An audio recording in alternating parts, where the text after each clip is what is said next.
고려 사람들이 좋아한 두부, 만두, 그리고 유밀과. 글쓴이 윤성재. 고려시대 사람들은 지금 우리가 먹는 것과 비슷한 음식을 먹었다.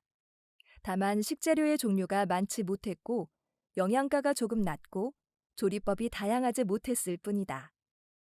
비슷한 음식을 먹었다는 것은 밥과 반찬으로 구성된 반상차림을 고려시대 사람들도 먹었다는 이야기이다. 밥은 쌀밥뿐 아니라 여러 곡물을 섞은 잡곡밥, 나물을 넣어 양을 늘린 나물밥 등이었고, 국은 생선이나 두부, 고기를 넣어 끓였다. 반찬은 채소를 소금에 절인 짠지 종류와 함께 구운 고기나 찐 생선, 무친 나물과 같은 것이었다. 조미료는 된장이나 간장, 소금을 사용했다.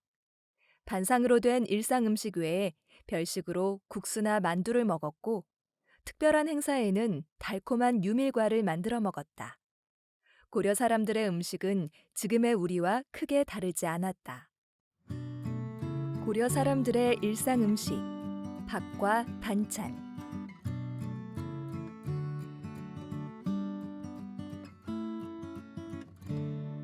고려 사람들은 어떤 밥을 먹었을까? 흔히 생각하기에 정근대 사람들은 가난하게 살아서 매일 잡곡밥이나 나물밥을 먹으며 배를 골았을 것으로 생각하기 쉽지만 고려시대에도 주식은 쌀이었다. 우리나라에서 쌀이 주식이 된 것은 통일신라 시대에 쌀 생산량이 증가하면서 시작된 것으로 알려졌고 조선시대에도 마찬가지였다. 다만 항상 그랬던 것은 아니고 추수 직후에는 쌀이 많이 들어간 밥을 먹다가 여름이 가까워질수록 잡곡이 많이 섞인 밥을 먹고 여름에는 수확한 보리로 밥을 지어 먹다가 다시 가을이 되면 쌀을 많이 먹을 수 있는 시기였다. 하지만 온전히 흰 쌀밥을 일상으로 먹은 것은 아니고 부유한 집이거나 손님을 대접할 때만 가능한 일이었다. 고려 충렬왕 때의 문신인 추적은 손님을 대접할 때는 돈이 많이 드는 호화로운 요리보다 쌀밥에 생선을 썰어 국이나 끓이면 충분하다고 하였고 관청에서도 회의를 마친 뒤 밥을 먹을 때도 그릇 가득 흰 쌀밥에 향기로운 술을 차려내어 손님을 접대했다. 고려시대의 쌀은 나달의 크기도 크고 맛이 달아 밥을 지어 먹으면 맛이 아주 좋았다. 고려 후기 문인으로 이규보는 부유하던 시절에는 시루에 찐 희고 향긋한 쌀밥을 먹었는데 가난할 때에는 조밥을 먹었고 그도 없으면 굶었다. 이규보처럼 쌀이 없으면 조를 먹는 것이 일반적이었다. 이 곡은 사람이 일상에서 먹고 입는 데 필요한 것으로 조, 쌀, 생선, 고기, 그리고 삼배, 목화실, 명주실, 솜을 꼽았다. 특히 먹는 것으로 항상 필요한 것을 조와 쌀로 꼽았는데 이 두 곡물이 당시의 주식이었기 때문일 것이다. 쌀을 구하기 어려운 북쪽 지방이나 쌀 먹을 형편이 되지 않는 일반 백성은 조를 주식으로 삼았던 것이다. 때로는 보리나 피를 섞기도 했다. 지금 피는 잡초의 일종으로 여겨지지만 고려시대에는 오랫동안 저장할 수 있어 흉년에 대비하여 비축하는 곡식이었다. 고려 말 이달충은 산속 초가집에서 불우하게 살며 쌀 한 톨 없이 보리와 피를 반반씩 섞어 밥을 지어 먹었는데 가난한 사람에게는 이마저도 고마운 곡물이었다. 이달충이 그때 먹은 반찬은 소금에 절인 어끼 잎이었다. 곡식이 모자라면 여러 가지 채소를 섞거나 물을 부어 죽으로 끓여 양을 늘리기도 했다. 콩으로 만든 된장과 두부.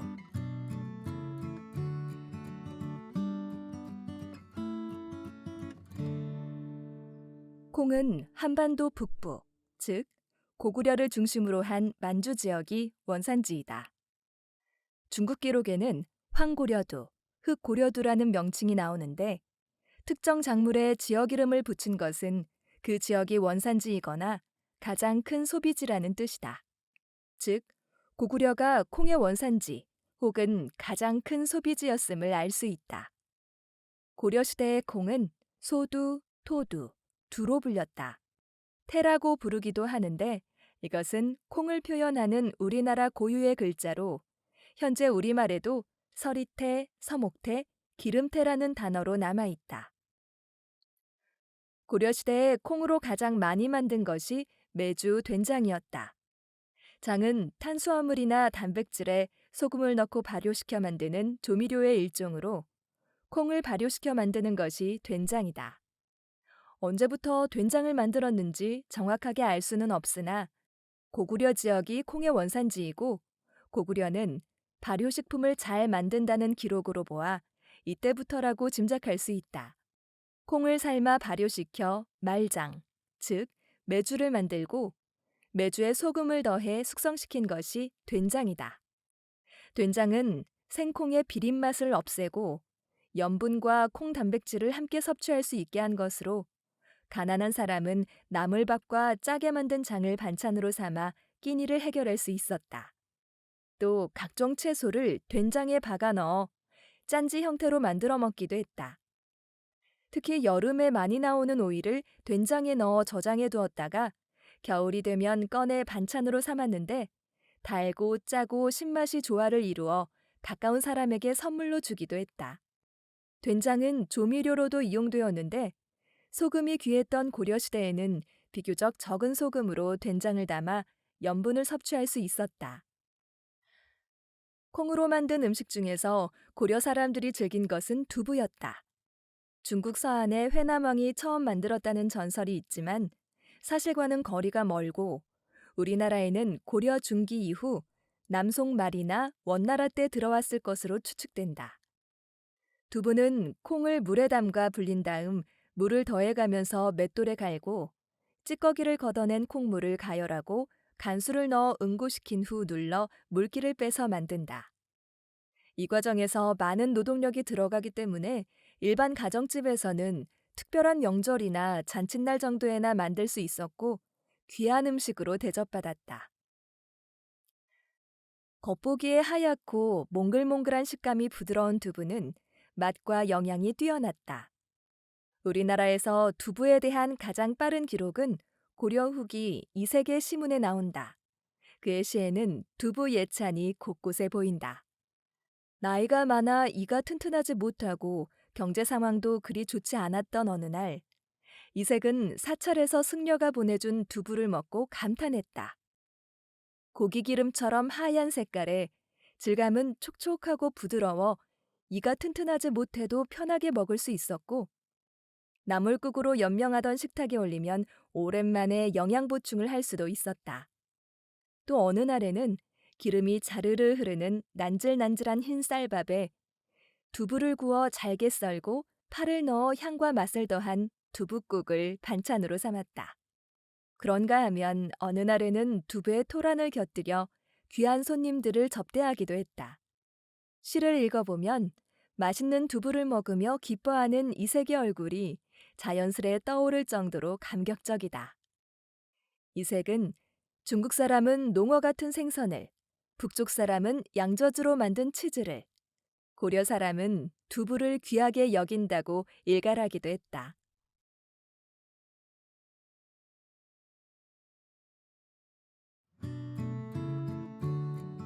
모두가 좋아한 고기, 소에서 꿩까지.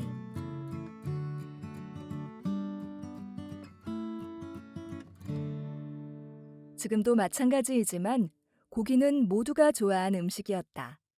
비록 신분과 경제적 형편에 따라 풍족하게 먹을 수는 없었지만 먹지 않은 것은 아니었다. 이재현이 말한 바와 같이 가볍고 따뜻한 것은 몸에 편리하고 기름지고 달콤한 것은 입에 적합하며 여유 있기를 원하고 결핍되는 것을 싫어하는 것은 모든 사람이 똑같은데 어찌 유독 고려만 다르겠는가라고 한 것처럼 고려 사람들은 고기를 거부하지 않았다. 이 때문에 이자겸은 고기를 뇌물로도 받아 집 창고에 수만 근의 고기가 썩어 넘칠 정도가 되었던 것이다. 때로 고려가 불교 국가였기 때문에 고기를 먹지 않았다고 오해하는 경우가 있는데 종교적 신앙심과 식생활의 관계는 사실 매우 적었다. 정식으로 출가한 승려는 계율에 따라 불교에서 말하는 오신채, 즉 성질이 맵고 향이 강한 마늘, 파, 부추, 달래, 흥거 등 5가지 채소와 술, 고기를 먹지 않았지만 일반인에게는 그러한 제한을 두지 않았다. 독실한 신자들은 고기나 술을 먹지 않았으나 그 수는 극히 적었다. 고려시대에도 고기는 사육한 가축을 도살하거나 야생의 짐승을 사냥하여 얻었다. 가축은 소나 돼지, 개 등인데 소는 농사에 필요하여 거의 잡지 않았으나 도살해서 먹는 경우가 종종 있었다. 이규보가 전투에 나가 적을 물리쳤을 때 부하들이 소를 잡고 술을 대접하여 축하해 주었는데 그는 흐뭇해하며 그 감상을 시로 남겼다. 이색은 어려운 시절 친구가 보내준 선물 중에서 얻기 어려운 살찐 소고기를 특별히 언급하며 감사를 표하기도 했다. 원 간섭기에는 원나라의 선물로 때때로 보내기도 했는데 소를 낯설어 했던 원의 성향으로 3년 만에 중단되었다. 돼지는 소보다 자주 먹었다. 고려시대에는 산신이나 성왕신에게 바치는 제물로 대개 돼지를 쓰는데 제사가 끝난 뒤 그 돼지를 잡아 마을 사람들이 나눠 먹는 경우가 자주 있었다. 제사에 돼지를 쓰는 것은 고구려 때부터 이어온 전통으로 이규보나 이색의 시에 제사에 쓰이는 돼지 이야기가 종종 나온다. 고려시대에 좀 더 많이 먹은 가축은 개였다. 농사일을 하기 위해 키우는 소나 알을 계속 낳아주는 닭은 쉽게 죽이지 못했지만 새끼도 많이 낳고 성장도 빠르며 키우기도 쉬운 개는 고기 공급의 안성맞춤이었다. 이규보는 슬견설이라는 수필에서 개를 때려 죽이는 모습을 본 다음부터 개고기를 먹지 않을 것이라 했고 무신 집권기엔 김문비라는 인물이 개를 불로 구운 후 쪼갠 대나무로 털을 긁어내고 먹었다는 기록으로 당시 상황을 짐작할 수 있다. 그러나 가축보다 더 쉽게 얻은 고기는 사냥을 통해서였다.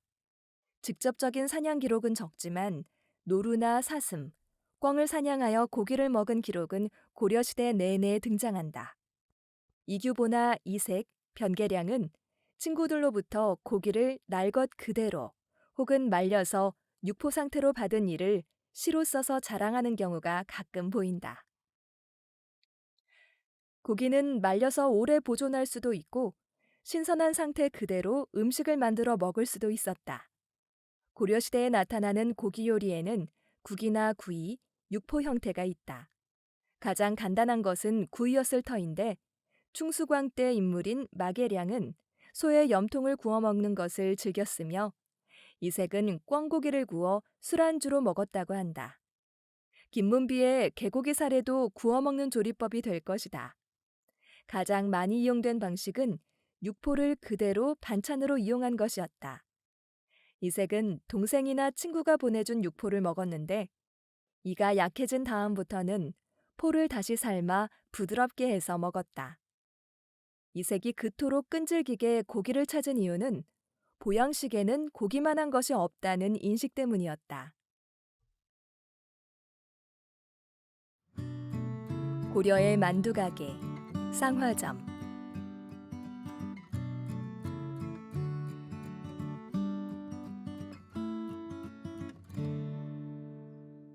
만두집에 만두 사러 갔더니만 회해압이 내 손목을 쥐었어요. 이 소문이 가게 밖에 나며들며 하면 다루러 가디러 조그마한 새끼 광대 4마리라 하리라. 덜어둥성 다리러 디러 다리러 디러 다루러 거디러 다루러. 그 잠자리에 나도 자러 가리다. 위위 다루러 거디러 다루러.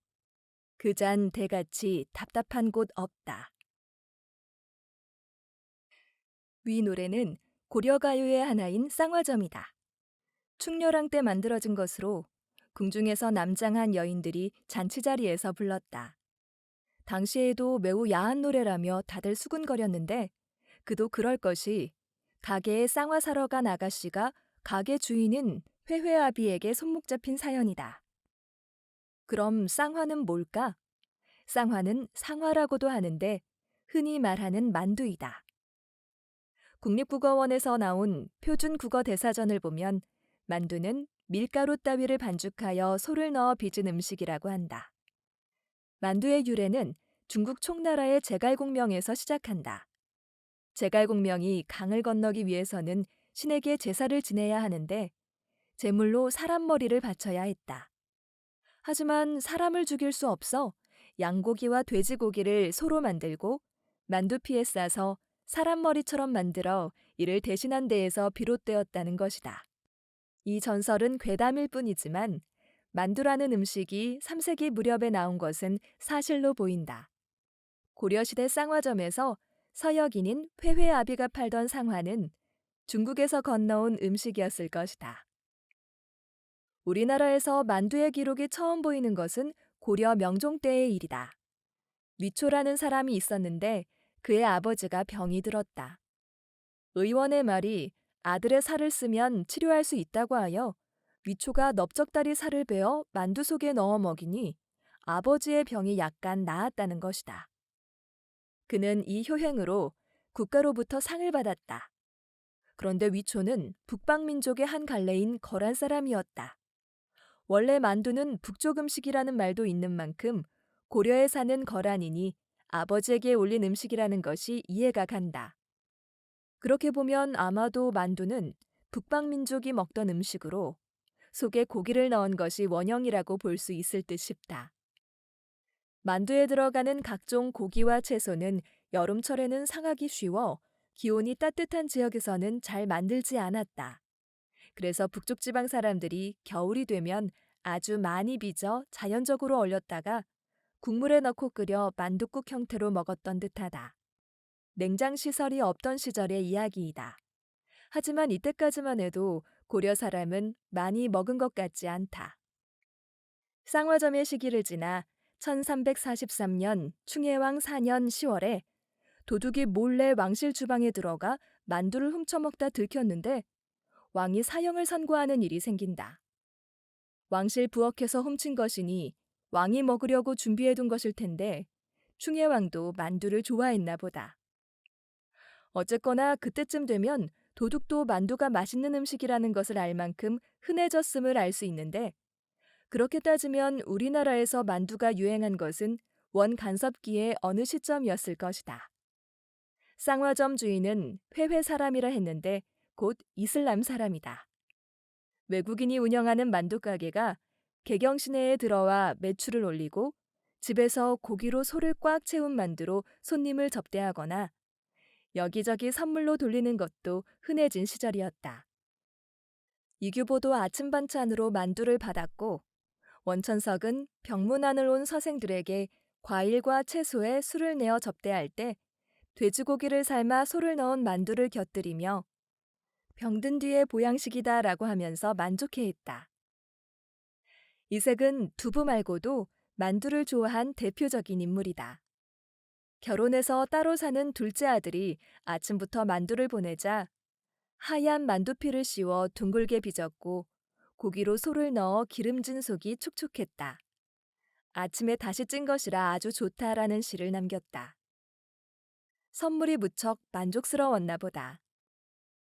이색은 관악산 신방사의 스님이나 이항상이라는 친구로부터 만두를 선물로 받았는데 창자를 넣어 만든 만두 맛이 좋다고 칭찬하면서 그때마다 만족감이 가득한 시를 남겼다.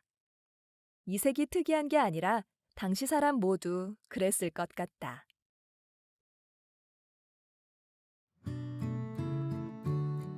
달콤한 과자 유밀과.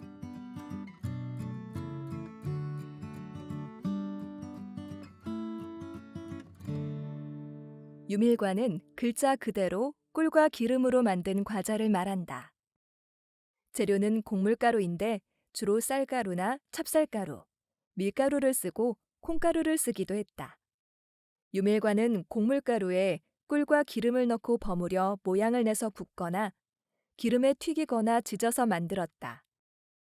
오늘날의 한과 중에서 속이 파삭파삭한 누에고치 모양의 과자로 생각하면 비슷할 것이다. 문제는 들어가는 재료가 모두 구하기 어렵고 귀했다는 데 있다.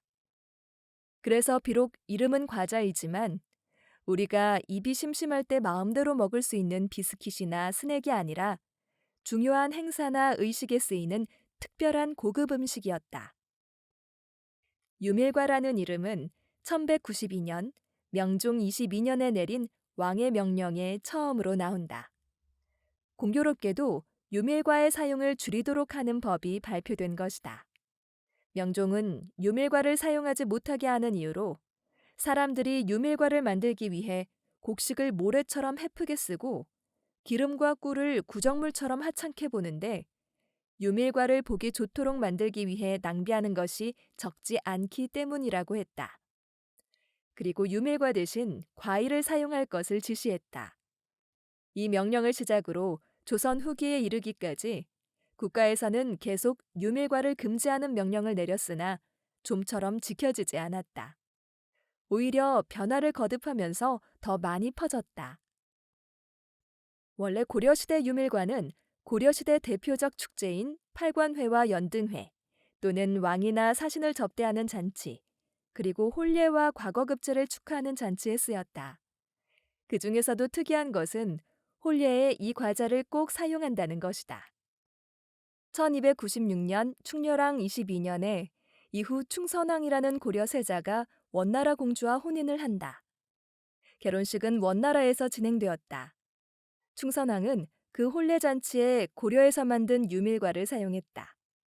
고려에서 원나라까지 먼 거리를 싸들고 가서 혼례 잔치상에 올려놓을 만큼 중요하게 여겼고 절대로 결혼식에 빠져서는 안 된다고 생각한 음식이었던 것이다.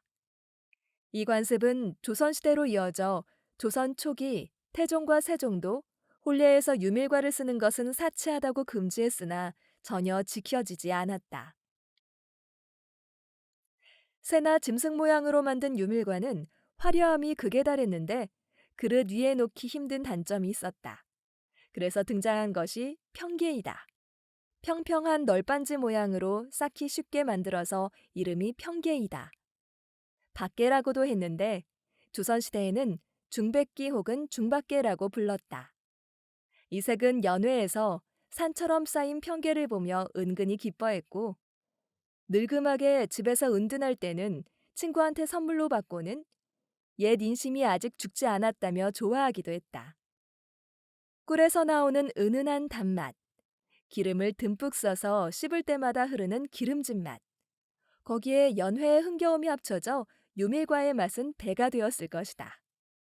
그래서 비싸고 사치스럽다는 구박을 받아도 고려시대 등장한 유밀과는 우리나라의 대표적인 과자로 조선시대를 거쳐 지금까지도 그 자리를 지켜올 수 있었다.